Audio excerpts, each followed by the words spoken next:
This is a Sunshine Shoulders production, unspoken agreement, stories of love and betrayal in the Philippines, the setup, part 2. The coroner arrived at the little plywood structure high above Dumaguete around 3 p.m. on a Monday afternoon. He raised the yellow tape surrounding the crime scene and proceeded towards the body. There was an older woman holding a baby, crying uncontrollably in the doorway. She was the one who had found the victim and called for help. The deceased was identified as an Asian female, approximately 20 to 30 years of age. Her cause of death was ruled a homicide. Dr. Chong's 30 years of experience as a pathologist told him that the bruising above the right eye and the open wound on the head were signs that she had suffered blunt force trauma. He wouldn't know for sure until he performed the autopsy. As the body was placed on a stretcher and wheeled toward the ambulance, rain started to fall, and a crowd had gathered outside. 2 months earlier, John's first day back to work was uneventful, aside from the occasional stares from a few of the ladies on the assembly line. Some co-workers thought his plan for moving to the Philippines and marrying a complete stranger was foolish. He didn't care. This was his decision, and he stood by it. Although his retirement was short-lived, it was a badly needed break from the routine that had become his life. He awoke at 6 a.m. every morning, drank a cup of coffee, ate breakfast, took his shower, and then left for work. He drove the same route to and from his job in a factory that manufactured car batteries. Once back home, he took a shower, ate dinner, read through his mail, if any, and then fell asleep watching the evening news. John was on automatic. You could set your watch by him. And this day started out like all the rest, except for the notification bell that went off on his phone as he was about to cook his breakfast. He knew immediately where it was from. Filipina Love, the dating app that introduced him to Maria. John had sworn off dating and hadn't checked his profile since he returned from the Philippines. He ignored the notification and went to work. He fought the temptation to open the app for as long as he could. While on his lunch break, curiosity got the best of him, and he logged into the site. To his surprise, there were several messages from several different women. He was apprehensive, but the month in the Philippines had changed him. It had relit a fire that had gone out years ago, and despite the horrible experience with Maria, he was determined to keep the fire burning. He would do things differently this time. He would chat with more than one woman. He would search for women who were older, at least 30 years of age. He wouldn't send any money under any circumstances. It was in this moment of strategizing that John knew a return trip to the Philippine Islands was in his near future. Maria had been strategizing too. Instead of fishing for money online, she decided to search for love instead. And after meeting John, she knew that these were real men she was chatting with. They had feelings. She grew tired of the games and the lies. She felt guilty taking their money. The conversations became more sexual, and she felt dirty. Her parents would be outraged if they knew of the things she was doing for the money. She wasn't raised like that. Maria wanted her own family. She wanted to raise her daughter in a good Christian home, much like the one she was raised in. Since raised deaf, she had become lonely.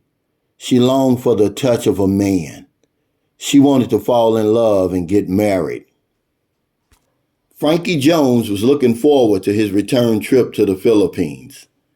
His previous trip didn't end as planned. He had to cut his vacation short. Too much partying and not enough money were his culprits. Filipinos thought that he was rich. He went broke trying to prove them right. This time, he would fly into Cebu instead of Manila and make his base in Cebu City. Cebu City had everything that Manila did, and for less. This appealed to Frankie. He was cheap. He planned to squeeze every peso to make the most of this vacation. He would only use Airbnb for his accommodations so he could cook his own meals. He had already reserved a used Honda Click 125 for 200 pesos per day. This would save him on Grab and taxi fares. Grab was the Philippines' equivalent of Uber in the States. Another thing that he planned to do differently was to spend all of his time with one woman. He figured it would keep his costs down and be less of a hassle. Trying to shuffle 2 or 3 Filipino women can be a headache. He created a profile on Filipino Love and purchased a $29.99 monthly subscription. Knowing that it would only take a few days to find what he was looking for, he canceled his subscription as soon as the money cleared the bank. John became frustrated with the dating site. It seemed that every woman that he was chatting with was asking for money. After several more attempts without any luck, he decided to roll the dice and go to the Philippines and meet a woman in person. He would say hello and introduce himself to women in the mall, at the wet market, on the street, and wherever he encountered attractive prospects. What was the worst that could happen? She would say that she wasn't interested. I was already involved with someone. He learned that Filipino women were almost apologetic when they had to turn down a man's request. He had nothing to lose anyway. The life that he was living was no life at all. He was determined to succeed. He wouldn't leave the country until he got what he came for, a wife. His plan was simple. He would only introduce himself to the women he was truly interested in. The thought of meeting a beautiful young woman and starting over again had always been in the back of John's mind since he returned home. He knew it was possible based on his experience with Maria. His whole attitude changed. He joined the gym and hired a personal trainer. He ate healthier. He went shopping for clothes that made him look younger. There was a pep in his step, and the people at work noticed, especially his boss. He had seen the look in John's eyes before and became worried. He wanted to see John in his office, first thing in the morning. Maria wanted a young man closer to her age. She emptied her inbox in Filipino Love of anyone over the age of 40 and set the filters in the search engine to reflect her desires. She would no longer chat for money. If someone offered to send it, that was different. She went back to work washing clothes down by the river. It was a humbling experience, but her conscience felt better. She seldom talked about what happened with Ray and John. She buried it deep down in her soul where it would never see the light of day. Maria was looking for a new beginning, and she wasn't about to let what had happened back then stand in her way. John didn't get much sleep the night before. He couldn't figure out why his boss wanted to meet with him. He always showed up to work on time, and his perfect attendance was still intact. Maybe he was being offered a raise or a promotion. He took a deep breath and walked into the office. The look on his boss's face alarmed him. He motioned for John to sit down, and he told him that he had noticed a change in his behavior over the last couple of weeks. He wanted to know if John was all right. John knew that he couldn't lie to the man who was not only his boss, but his best friend. He told him the entire story from the beginning. It was hard coming back to the States after being scammed in the Philippines. The shame and remorse that he felt took some time to get over. And returning to work only made matters worse. He was depressed. He only thought that he knew loneliness before. But after spending time with Maria in the Philippines, loneliness returned like a boomerang and almost cut him in half. He didn't want to live if life was going to continue in this way. And then one morning, while preparing for work, he received a notification from the dating site that he used to meet Maria. It was an oasis in the desert. He felt that it was a sign that he couldn't ignore. As soon as Frankie submitted his profile on Filipino Love, his inbox was deluged with messages. He had hit the jackpot. It couldn't be this easy, he thought. And he was correct. Most of the message requests were from bots or scammers. He didn't panic because he still had a week before his flight. He would be patient and see what happened. He logged out of the site and closed his laptop. It was getting late. He had about 2 hours before his shift started. Working third shift at the distribution center was getting old. He was always searching for a way to get off the hamster wheel. At 39, he knew that unless he won the lottery, retirement would be a long time coming. Maria hurried home from work and grabbed her cell phone off the table in her parents' house. She had asked them for permission to move back in after Ray died. She didn't feel safe staying in the rented house in Dumaguete. She also couldn't afford to pay the rent. She found a good signal for her phone along the road just up from the house. She immediately checked her messages in Filipino Love and found only one response. His name was Frankie. He was 39 years old from the United States. Maria couldn't believe her luck. After reading his profile, she realized that he met all her qualifications. He was even interested in marriage. She sent off a quick reply along with several of her most attractive photos. All she could do now was wait for his reply. John checked for airline tickets online as he waited in traffic on the way home. He wasn't going to retire. His boss agreed to let him take 2 weeks off and fly to the Philippines. He hoped that John would get lucky, or at least get whatever was bothering him out of his system. John's work performance had fallen off, and the last thing that he wanted to do was fire him. He felt that a short vacation would do John well, and once he came back, he would be himself again. He had no idea that the meeting with John in his office would be the last time he would ever see his best friend again. Ramon Palango knew in an early age that he was different. He wasn't like the other young boys in Angeles City. He didn't play basketball and ride bikes. He liked to play with Barbie dolls and dress up in his mother's clothes. All his closest friends were girls. All his crushes were boys. Deep down inside, he felt that he was a girl in a boy's body. He kept this secret to himself. The only other person alive who knew of this secret was his father's brother, Tito. From the time he was 7, Tito shared his bed. It started out innocent enough, a kiss on the lips, and then it became more intimate. Although he was ashamed, Ramon grew to like the attention from his uncle and sought it out.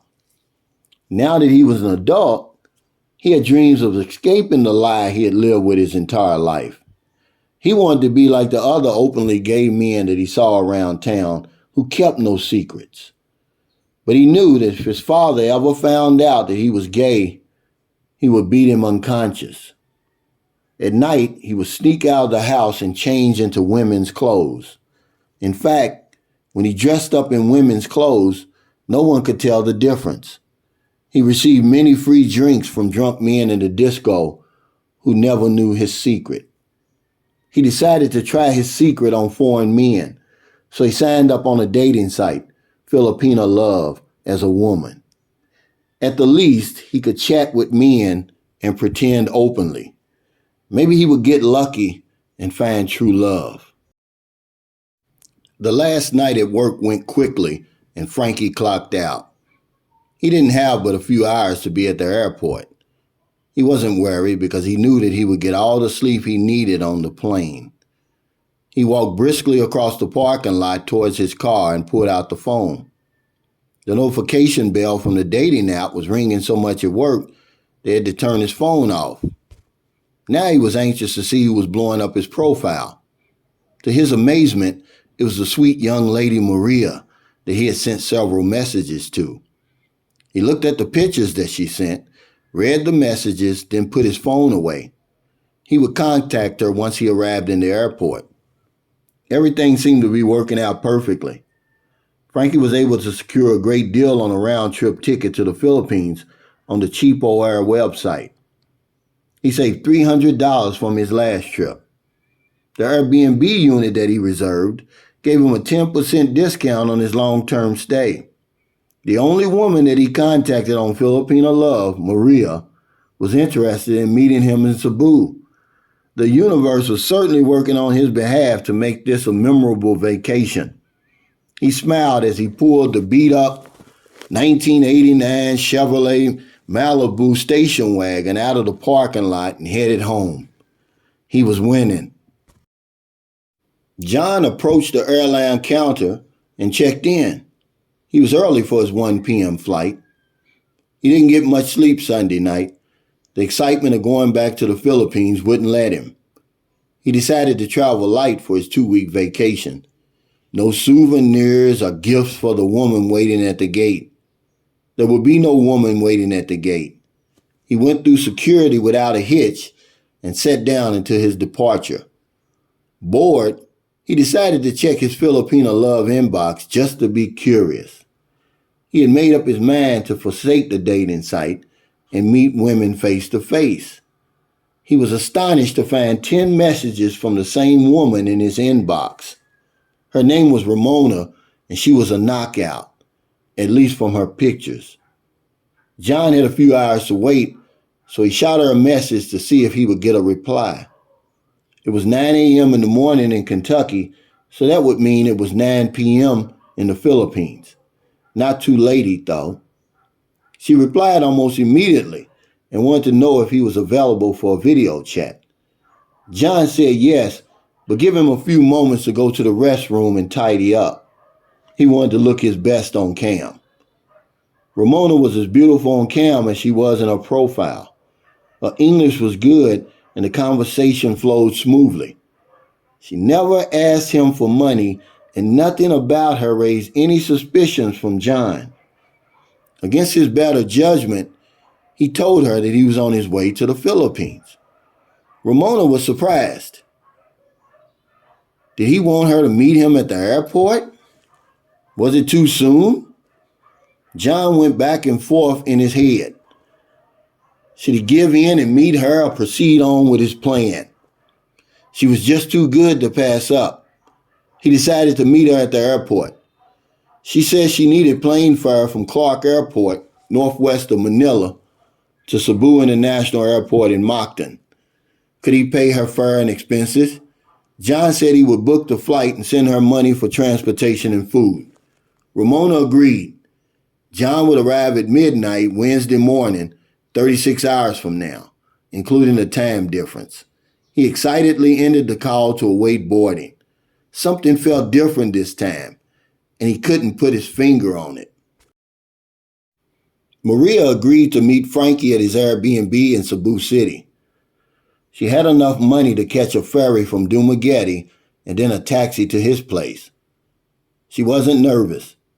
After all that she had been through in the past few months, meeting a nice young man in his hotel room was nothing to be nervous about. It didn't even occur to her that he would think she was easy. She knew from her time with John what foreign men were like and was sure she could handle Frankie. She packed a few things and paid a hubble driver to take her down the hill into the seaport in Dumaguete. She thought all foreigners were the same, but Frankie was different. Boy, was he different. The plane landed in Mactan, Cebu.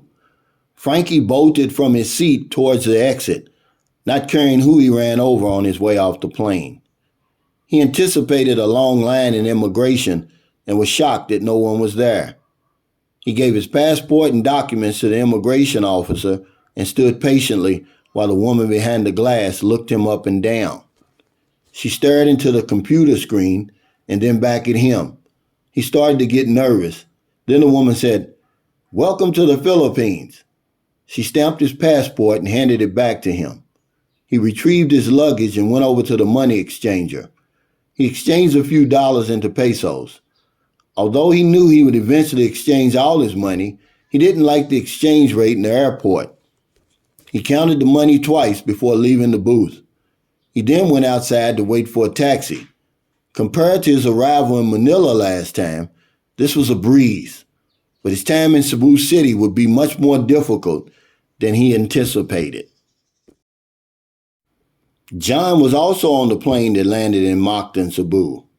He had no idea that the young man who practically ran him over getting off the plane was going to meet Maria at his Airbnb accommodation. The same Maria that he fell in love with and who almost cost him his life. Coincidence or a bad omen? John was too excited to care. He had that look on his face, the look that had concerned his boss. Ramon was busy transitioning into Ramona when the notification bell on the dating app went off. It was John. He was landing in about 1 hour and wanted to touch base to see if everything was okay. Ramon looked at the message and continued putting on the leotard and tight underwear that would conceal his penis. He's gotten so good at it that even when men feel down there, they don't discover his secret. He would tell John that he's on his period and agree to give him oral sex instead. This would buy him some time until he can get John comfortable and then spring the secret on him. Little did he know, but John had a few secrets to spring on him too. Maria arrived at the condominium and the key was under the mat, just as Frankie said. She opened the door and walked in. It was clean and modern. She turned on the air conditioner, put her bag on the counter, and walked towards the bathroom. She wanted to be fresh when Frankie arrived. After her shower, she put on her pajamas and lay on the bed watching TikTok. The knock at the door startled Maria and her heartbeat quickened. She slowly opened the door and in walked Frankie. He was taller than he looked on cam, and she thought he was much more handsome too. They embraced, and it was like seeing an old friend again. He didn't bother to take a shower and threw her on the bed and started taking off her clothes. She put up little resistance. He undressed, and Maria's eyes got big when she saw the size of Frankie's manhood. It scared her. She started to have second thoughts when suddenly he slid in between her legs. She felt if she would split in two. They made love for what seemed like an eternity. And when they finished, Maria lay back on the bed and went to sleep. She awoke to Frankie on top of her again.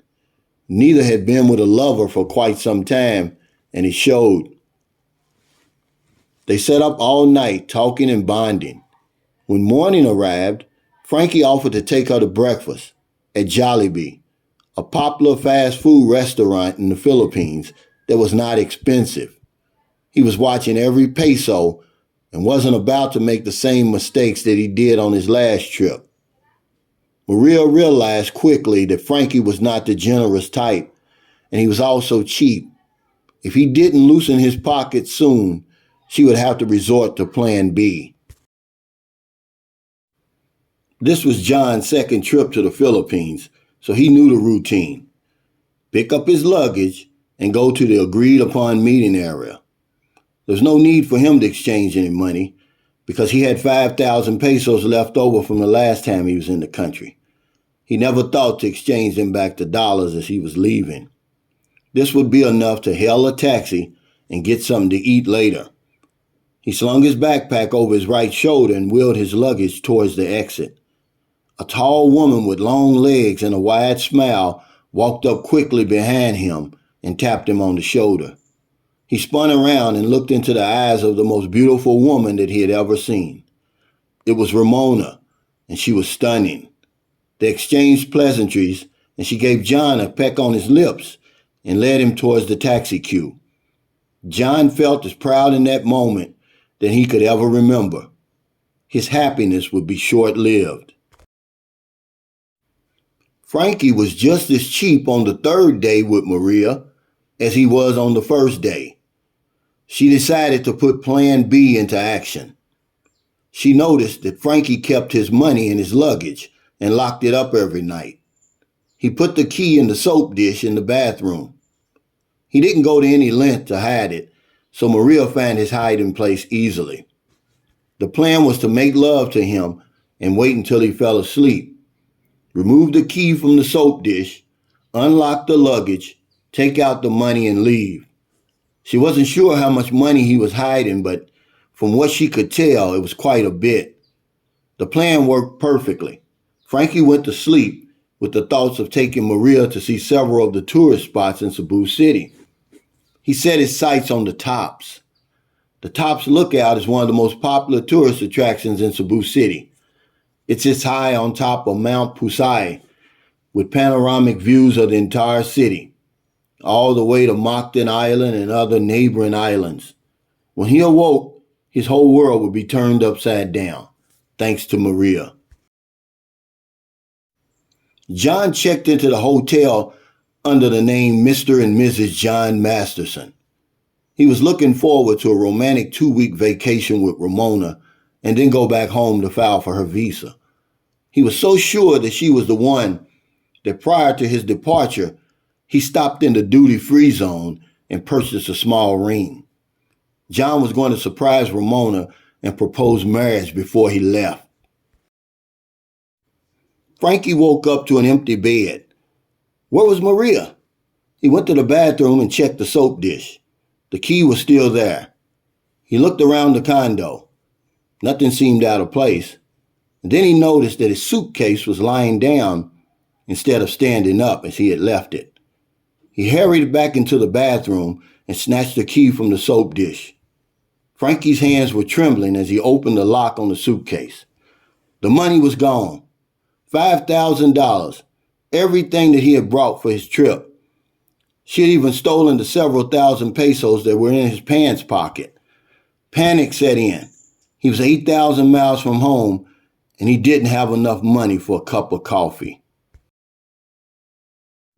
Ramon walked slowly into the room, not knowing what would happen next. This would be his first time with a man other than his uncle. He didn't have time to sit down before John approached him and started kissing him. He started to remove Ramon's clothes. Off came the jacket, then the blouse. John was trying to pull down his skirt when Ramon told him he'd like to tidy up a little bit first. John agreed. Maybe they could take a shower together, he asked. Ramon said no, that would come later. He rushed into the bathroom and shut the door. He checked his secret to make sure everything was still tucked away and came back into the room. He pushed John down on the bed and started to unzip his trousers. John was so excited that he couldn't believe what was happening. Ramon took John into his mouth and began slowly sucking the head of his penis. John moaned in ecstasy and came within minutes. Ramon got up off his knees and kissed John in the mouth. John reached into his pocket and pulled out the small box that contained the ring that he had bought. He opened the box, took out the ring, and pushed it onto his finger. "Will you marry me?" John asked. Before Ramon could answer, John picked him up and carried him toward the bathroom. Ramon said, "Wait, I have something important to tell you." John put him down and started removing the rest of Ramon's clothing. The only thing left between John and Ramon's secret was the leotard.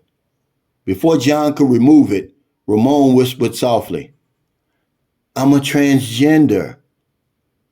There was a look of surprise on John's face. Then surprise turned to shock, and shock into anger. In a fit of rage, John slammed Ramon's head against the sink and began stomping on his head without stopping. Blood began oozing out of Ramon's ears and nose. John only stopped when he saw his reflection in the mirror. He didn't recognize the face staring back at him. It was that of a madman. He looked down and saw the blood covering Ramon's face. He bent down close to see if he was still breathing. Ramon let out one last gasp. Life slowly left his body. He died in a pool of his own blood, the ring still on his finger. Maria continued running and didn't stop until she was sure that she was out of sight of the condo. She stopped to catch her breath and peeked inside of the brown envelope that she stole from Frankie's luggage. Brimming with excitement, she closed the envelope and placed it back in her purse. She hadn't seen so much money since the scam she and Ray pulled on John. She hailed a taxi and headed to the South Bus Terminal. Frankie knew she had come in on the ferry, so she couldn't take a chance on him coming to the pier. She hopped out of the taxi and right into a waiting bus. She slid down in her seat as the bus driver pulled the bus out of the lot. Once she got back to Cebu land, she would plot her next move. Frankie knew immediately that he had to call his mother back in the States. After she finished blasting him for coming to the Philippines against her wishes, she would know what to do.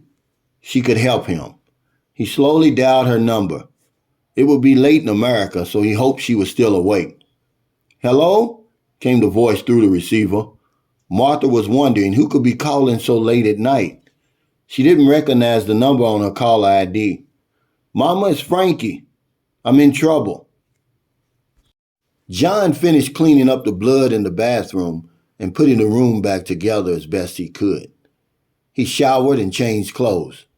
The realization of what he had done swept over him. He hadn't had time to grieve or to feel any remorse.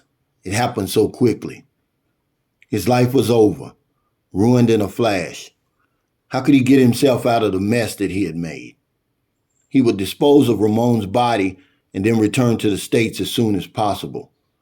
He knew just the place to take the body. He would go high above Dumaguete to Cebu land, where he visited Maria's family on his last trip. There was no shortage of places there to hide a decomposing corpse. He stuffed Ramon's body into his suitcase, extended the handle, and strode out of the room. John was now a murderer. In less than 72 hours, his life had gone from sugar to shit, and the worst was yet to come. Maria counted the money on the bus. $5,000. She couldn't believe her luck. This would be enough to fly to Manila and start her life over. The bus made a stop, and Maria got off to use the toilet and buy a drink. She left her purse in the seat to save her place. The bus was getting crowded, and if she didn't save her spot, it would be taken when she returned. In the back of the bus, a set of prying eyes were watching her every move. As soon as Maria stepped off the bus, the man got up and made a beeline for her seat. He picked up the purse and put it under his shirt. It happened so fast that no one noticed him. He made his getaway. Maria returned to her seat to find her purse gone and her plans for a new life in Manila gone too. What was she thinking? How could she have been so stupid? She slumped down in her seat and cried the rest of the way home. It was a fitting end to her evil scheme. She was back to where she started. The bus roared down the road toward Dumaguete. She had no other choice but to go back to scamming men online. She swore that she was finished with that work. Now she was hungrier than ever. Lonely hearts beware. Maria was seeking revenge, and there would be no stopping her this time. "You big dummy!" Martha screamed through the line. "I told you not to go over there. Maybe next time you'll listen." Frankie held the receiver away from his ear until she was finished. He knew this was coming. He told his mother that he was sorry. He should have heeded her warning. But now was not the time to chastise him. He was in big trouble. Martha said that she would send him the money for a return ticket and enough money for something to eat and a few days in a hotel, only if he promised never to venture to the Philippines again. Frankie was in no position to argue. He agreed. He thanked her profusely and told her how much he loved her and appreciated her. He hung up the phone and waited for the text from the remittance service. He knew in his gut that this would not be his last hurrah in the Philippines. He didn't know how or when, but he would be back. John took the ferry to Dumaguete to avoid suspicion about his cargo. Besides, the trip was faster by ferry, and he wasn't sure how long before the body would start to rot. He arrived at the port and hailed a tricycle. He liked the tricycles in Dumaguete because of their size. He fit neatly inside and had plenty of leg room too. The driver had a hard time lifting the luggage and needed John's help to hoist it on top of the motorcycle. The 20-minute ride from the city to Cebu land was quiet. John had the driver let him out at the base of the mountain. He would walk up alone, pulling the suitcase behind him. Once he spotted an area that he felt was right, he would dump the body and make his way down the hill. About 1 kilometer up the hill, he came to what looked like an abandoned shack. This would be the perfect place to hide the body. He paused for a minute and scanned the scenery. He unzipped the suitcase and removed Ramon's body. Rigor mortis had started to set in, so he needed to hurry. He laid the body alongside a mango tree about 50 meters from the house and covered it with a few pieces of cardboard that he found nearby. He apologized to Ramon and said a prayer over him before leaving. He then dumped the suitcase in some brush nearby. He tried to be as nonchalant as possible. A hubble motorcycle whizzed by as he made his way down the hill. One of the women passengers caught his attention. She looked familiar. Could that be? No, it couldn't be Maria. He glanced over his shoulder to look again, and the motorcycle disappeared over the hill. The woman bore a striking resemblance to Maria. He made his way back down and hailed a tricycle. He returned to Cebu City and rebooked his flight to leave the next day. So far, so good. Maybe he would get away with murder. Maybe he wouldn't. Maria rode the hubble motorcycle up the hill and back to Cebu land. It was the only way up the hill unless she walked, and she wasn't in the mood to walk. About halfway up, she noticed a man walking down the hill in the distance. He looked familiar. Could that be? No, that couldn't be John. He would never come back here. She looked away and continued home. 2 months later, Dr. Chong prepared the young woman's body for an autopsy as soon as it arrived at his office. The external examination revealed something startling. The body lying on the table was not a woman, but a man. In over 30 years and 1,000 autopsies, it was the first time that he had ever made a mistake identifying a body in the field. He finished the autopsy. The victim was identified as Ramon Palango, 26 years old, from Angeles City, Philippines. He was positively identified through his fingerprints and dental records. A ring was recovered from his left index finger and bagged. It would be turned over to his family when they were located. Since he had ruled Ramon's death a homicide, Dr. Chong got the police involved. He turned all his information over to the homicide detectives in the Dumaguete police station. He decided to give them the ring too. Maybe it would help with the investigation. His work was done, at least for now. The cell phone of Tito Palango rang, and he rushed to answer it. He listened patiently as Superintendent Gladwin Cremonti of the Dumaguete police station broke the news to him about the death of his nephew, Ramon Palango. He had been found under some cardboard in Cebuland province, high above the city. He was beaten to death, almost beyond recognition. He was identified through his dental records and fingerprints. He asked Tito if he had any information that could help the investigation. Tito informed him that Ramon had went to Cebu City to meet an American who he had met online. His nephew had called him right after checking into the hotel in Mandaue City. It was the last time he had spoke to him. Superintendent Gladwin thanked him for his help and hung up.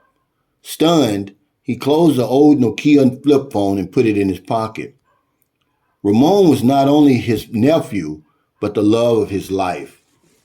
It was an incestuous relationship that would have caused quite a stir had anyone found out. especially his brother, Ramon's father. He felt some comfort that his phone number was found with Ramon's body. He was left with the unenviable task of breaking the news to Ramon's family. They took it hard. The body would be brought back to Angeles City, and funeral arrangements were made. His wake would be held in the house for 7 days, as was Filipino tradition, and then buried in a tomb above ground.